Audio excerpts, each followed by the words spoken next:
지금까지는 우리가 그 그래프로 자료의 특징을 살펴봤는데 그거를 하나의 수치로 어떻게 요약할 수 있을까요?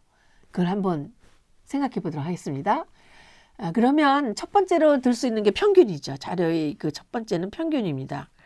그래서 평균이라는 걸 전부 다 더해서 n으로 나눠주는 이런 식으로 우리가 나타낼 수가 있죠. 그래서 기하학적으로는 평균이 무게중심에 해당이 됩니다. 여기에서 보면 어린아이랑 어른이 시소를 타면 어린아이는 멀리 앉히고 어른은 가까이 앉으면 고기가 딱 무게중심이 맞춰지지 않습니까? 그 포인트가 바로 평균이라는 그 통계의 그 기하학적인 의미가 되는 거죠. 그래서 이거 다음 전부 더해서 n으로 나눠주니까 모든 데이터가 다 기여를 하는 거죠. 그것도 굉장히 바람직한 그 성질인데 우리가 데이터 중에 너무 큰 데이터가 하나 있다. 그러면 그 영향을 바로 받게 돼요. 그래서 주로 예를 드는 것이 이제 장관들 20명이 있는데 그 장관들의 재산을 전부 공개해서 전부 더해서 n으로 나눴다. 근데 그중 한 명이 대대로 너무너무 부자인 거예요. 그래서 다른 사람은 뭐 그 재산이 20억, 30억 고언저리인데 나머지 한 사람이 2조다. 그러면 2조라는 데이터 하나 때문에 영향을 확 받아가지고 평균을 내면 부자인 장관들이 되는 거죠. 그래서 이렇게 이제 여러 가지 장점이 있고 구하기 쉽지만 큰 데이터 또는 아주 작은 데이터가 있을 때는 영향을 받는다는 것입니다. 그래서 그거의 예로 데이터가 처음에 이렇게 있을 때 평균을 구했더니 2가 나왔는데 다른 데이터는 그대로 있고 하나만 5가 됐어요. 그랬더니 평균이 2.5가 되고 그거 하나만 11이 된 경우에는 평균이 4.7이 되는 거예요. 그러니까 나머지 데이터는 그대로 있는데 이 데이터 하나가 너무 커짐으로써 이렇게 영향을 받는다라는 것을 여기에 나타내고 있고요. 그 다음에 두 번째로 들 수 있는 것은 중앙값입니다. 여기서 중앙값 메디안인데 기호로는 이렇게 X의 tilde 물결 무늬를 나타내서 데이터를 크기 순으로 쫙 늘어났을 때 제일 가운데 오는 값. 그거를 우리가 중앙값이라고 합니다. 또 기하학적으로는 두 개의 면적이 같아지는 요 포인트입니다. 그러니까 요 면적하고 요 면적이 같아지는 그 포인트를 우리가 중앙치다라고 정의를 하게 되는 것이죠. 그래서 실제로 구할 때는 크기 순으로 쫙 늘어났을 때 제일 가운데 오는 값을 우리가 구하면 그게 중앙값입니다. 여기서 자료가 이렇게 있으면 이걸 순서대로 소팅하는 게 먼저이죠. 작은 값부터 큰 값까지 쫙 늘어놓고 그 가운데 오는 값을 구했더니 이게 데이터가 10개이기 때문에 x의 2분의 n 플러스 1번째 값이 이제 그 중앙치인데 그 여기다 10을 넣으면 5.5가 되는 거죠. x의 5.5번째 값. 그러면 5번째와 6번째를 이렇게 평균을 내주는 게 중앙값이거든요. 근데 이 데이터에서는 5번째, 6번째가 똑같은 값으로 타일을 이루기 때문에 12가 중앙치가 되는 겁니다. 그래서 이거를 대표값으로 했을 때 너무 큰 값 53이 있거나 없거나 영향을 안 받는다는 거죠. 그게 굉장히 큰 장점이어서 여러분이 데이터를 히스토그램이나 이런 걸 쫙 그려봤을 때 너무 큰 이상한 값들이 몇 개 있다. 그러면 평균을 구할 게 아니라 중앙값을 구해야 된다라는 것을 여기서 알 수가 있습니다. 그래서 만일 평균을 구하면 15.7인데 중앙값은 12가 나왔죠. 이 차이가 이렇게 큰 거는 맨 마지막에 있는 53이라는 값 때문에 그렇게 되는 거고 우리가 통계 분석을 하는 것은 대부분의 데이터가 갖고 있는 특징 그것을 찾아내기 위한 것이기 때문에 이때에는 중앙값을 구하는 것이 더 바람직하다.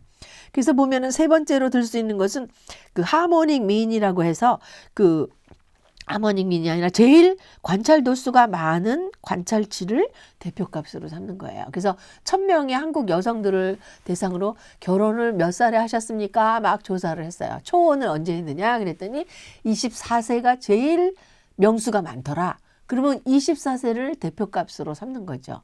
그래서 그거를 이제 최빈치라고 합니다. 모드라고 하죠.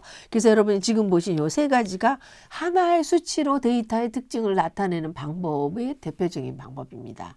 그래서 평균, 중앙치, 그다음에 최빈치 이 세 개의 값을 가지고 우리가 그 대표값으로 삼고 있죠.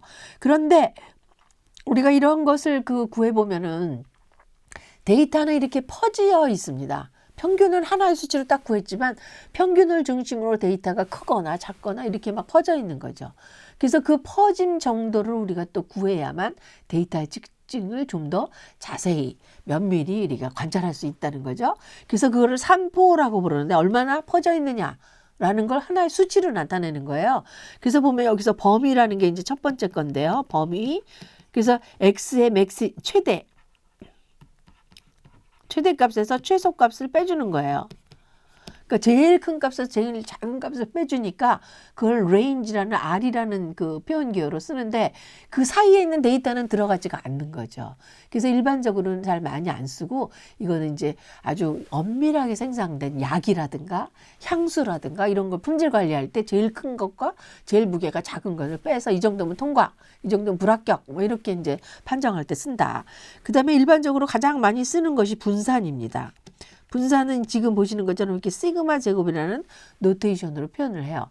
그래서 시그마 제곱은 n분의 xi-x바라고 하는데 이거는 우리가 어떻게 되냐면 x바라는 이런 평균치를 중심으로 데이터가 이렇게 퍼져 있지 않습니까? 그랬을 때 이 퍼져 있는 것을 하나의 수치로 나타내기 때문에 각각의 관찰체에서 x바를 빼줬죠. 그럼 이 거리가 나와요. 여기도 나오고. 이렇게 거리가 나올 때 이 거리들의 합을 구하면 밑으로 내려간 거리는 마이너스, 위로 올라간 거리는 플러스이기 때문에 다 더하면 0이 돼요. 그렇죠? 그래서 그걸 막기 위해서 이렇게 제곱을 딱 해줘서 구해서 n으로 나눠주면은 그게 바로 시그마 제곱이라는 분산을 나타냅니다. 그러면 여러분의 몸무게를 전부 100명을 그 평균을 낸 몸무게에다가 여러분의 몸무게를 전부 빼서 제곱을 해서 다 더한 다음에 n으로 나눠주면 그 단위가 제곱 킬로그램이 되는 거죠. 그래서 제곱 킬로그램이라는 거 우리가 쓰는 단위가 아니기 때문에 거기다 루트를 씌워주면 우리가 쓰는 단위와 똑같이 맞는 거죠. 그래서 그 다음에 나오는 것이 표준 편차입니다. 표준 편차라고 해서 앞에서 구한 시그마 제곱에다가 루트를 딱 씌워주는 거죠. 그러면 우리가 쓰는 단위와 맞아지는 데이터의 퍼짐 정도를 하나의 수치로 나타내는 통계량이 되는 거예요. 그 다음에 mean deviation은 건 평균 편차예요. 이거는 제곱을 하는 대신에 거기다가 절대값을 치워줘요. 평균 편차. 그러면 마이너스가 전부 플러스가 되지 않겠습니까? 그걸 다 더해서 n으로 나눠주는 이런 형태를 구하는데 가장 일반적으로 많이 쓰이는 것이 분산, 표준편차 이 두 가지라고 할 수가 있겠습니다. 그러면 우리가 이제 또 하나 그 그림으로 나타내는 거로 4분위수 범위라는 게 있습니다. 인터쿼타일 레인지라고 해서 종이를 반으로 딱 접으면 가운데가 중앙치죠. 한 번 더 접으면 4칸이 생기지 않습니까? 그랬을 때 첫 번째 칸에 있는 것을 Q1, 그다음에 세 번째 칸에 있는 걸 Q3. 그러니까 25% 지점하고 75% 지점을 차이를 내면 그걸 가지고 우리가 데이터의 퍼짐 정도를 가늠하게 되는 것이죠. 그래서 여러분 인터쿼타일 레인지는 Q3 Q1 이렇게 해서 구한다라는 겁니다. 그래서 이런 방법들로 데이터의 퍼짐 정도를 우리가 알게 되는 것이죠. 또 이러한 데이터의 퍼짐 정도를 통해서 데이터의 특징을 파악하는 방법으로 상자 그림을 그려보는 것이 있습니다. 지금은 Q1과 Q3를 먼저 이렇게 딱 Q1, Q3 이렇게 하고 이렇게 상자를 만든 다음에 제일 작은 값까지 연결, 제일 큰 값까지 연결 이렇게 하면 상자가 되고 나중에 여기다가 Q, 메디안, Q2 50%에 해당되는 걸 이렇게 써주면은 그걸로 상자 그림이 되는 거예요. 그래서 상자 그림을 공정 A와 공정 B, 즉 A 공정은 손으로 수작업으로 만드는 작업이고 공정 B는 컴퓨터라이즈돼서 컴퓨터로 만드는 과정이다 라고 했을 때 이 손으로 만드는 것이 데이터가 굉장히 펑퍼짐한 거를 퍼짐 정도가 굉장히 큰 값, 작은 값이 막 이렇게 퍼져 있는 걸 알 수 있고 컴퓨터라이즈 된 거는 좀 조밀하게 일률적이다. 즉 이건 다시 말하면 정확도가 높다라고도 볼 수가 있습니다. 그래서 이런 것들을 그림으로 나타내서 즉 상자 그림으로 나타내서 볼 수가 있다라는 것이죠. 그래서 이러한 것들이 데이터의 퍼짐 정도를 가지고 이제 얘기하는 건데 즉 여기서 x1, x2에 의해서 평균에 의해서 좌우 얻은 큰 값은 오른쪽 작은 값은 왼쪽. 그 다음에 이 퍼짐 정도에 따라서 시그마 1과 시그마 2에서 조밀함과 펑퍼짐한가를 나타내 주는 거죠. 그래서 예를 들어서 제가 그 집집마다 외식비를 일주일 동안 얼마나 쓰느냐를 해서 A 지역을 봤더니 10만 원이 평균이고 플러스 마이너스 5만 원이다. 그 다음에 B 지역을 봤더니 20만 원에 플러스 마이너스 10이었다. 이렇게 나온 걸 가지고 지금 X바 플러스 마이너스 SD를 나타낸 거예요. 그럼 X축을 딱 긋고 A에 대한 평균이 10이니까 왼쪽이죠. 작아요. X의 A 바. 그 다음에 20이라는 거는 오른쪽에 있죠. 크죠? XB의 바. 그 다음에 5라는 것과 10을 비교했을 때 10이 훨씬 펑퍼짐하지 않습니까? 그러면 이거는 이렇게 펑퍼짐하게, 이거는 굉장히 조밀하게 이렇게 그릴 수가 있다는 거예요. 그래서 여러분이 이렇게 평균과 표준편차가 있으면 그래프상에서, 도표상에서 상대적인 분포의 특징을 그림으로 나타낼 수 있다라는 것이죠. 그래서 평균과 표준편차에서 그게 되고요. 그 다음에 통계학의 두 번째 역할로는 자료 수집의 역할입니다. 우리가 코끼리를 설명을 해야 되는데, 어떤 사람이 코끼리 저기 상아만 저기 데이터를 모았다. 그러면 코끼리는 딱딱하고 아이보리색이에요. 이렇게 설명을 하겠죠. 근데 어떤 사람은 꼬리를 가지고 이제 조사만 했다. 그러면 코끼리는 구부러져 있습니다. 뭐 이렇게 설명을 하지 않겠습니까? 근데 코끼리 전체 모양을 설명하기 위해서는 골고루 코끼리 머리, 다리, 몸통 이런 데서 골고루 뽑아서 설명을 해야만 코끼리가 나온다 이거예요. 코끼리에 대한 옳은 설명이 나온다는 거예요. 그래서 이렇게 어떻게 뽑느냐가 너무너무 중요한데, 이렇게 자료 분석을 할 때 표본의 크기에 따라서 또는 어떻게 많이 뽑느냐에 따라서 굉장히 모양이 달라집니다.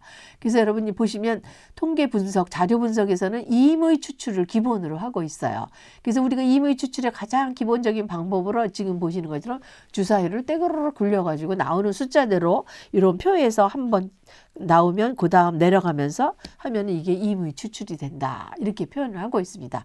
즉 여러분이 복권을 추첨을 할 때 1번부터 10번까지 넣고 공을 막 돌린 다음에 눈을 감고 돌려서 하나 딱 나오는 거, 그 숫자가 임의 추출된 거예요. 즉 뽑히는 그 구성원 하나하나가 뽑힐 확률이 똑같은 상황에서 뽑는 것을 기본 가정을 하고 통계 분석을 한다라고 생각하시면 되겠습니다.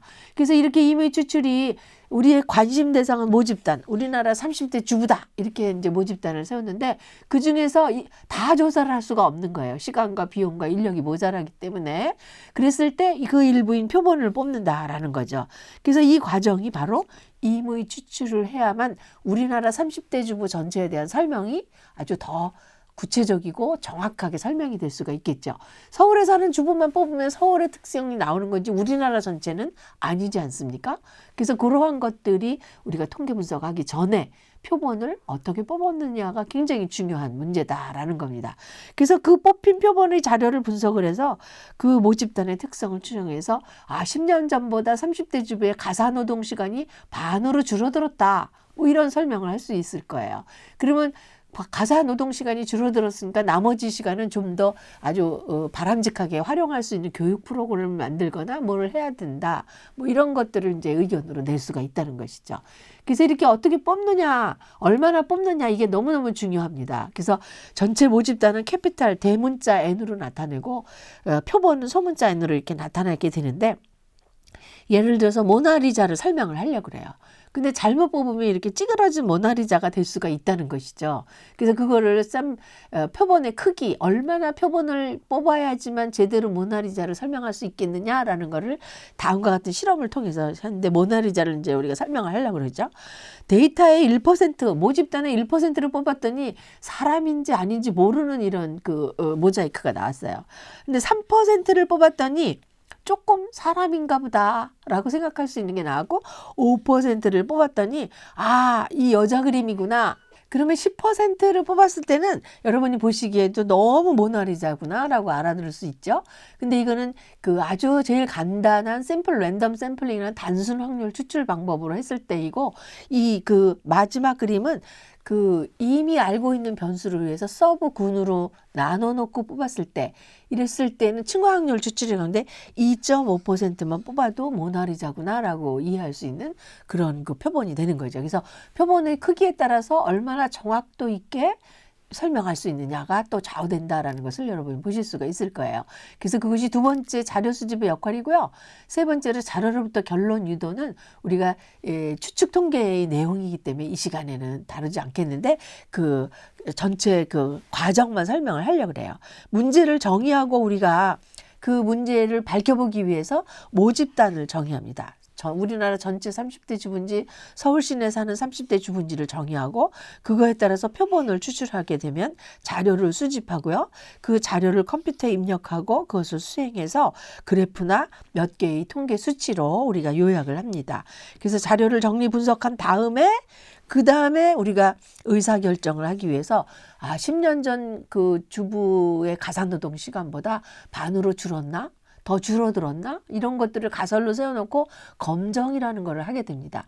그것이 바로 추측 통계에 해당이 되는 거죠. 그래서 그것으로부터 결론을 유도하는 요 파트가 자료로부터의 결론 유도라는 내용이 되겠습니다. 그래서 이러한 프로세스로 우리가 통계 분석을 수행을 한다라고 이해를 하시면 되겠습니다.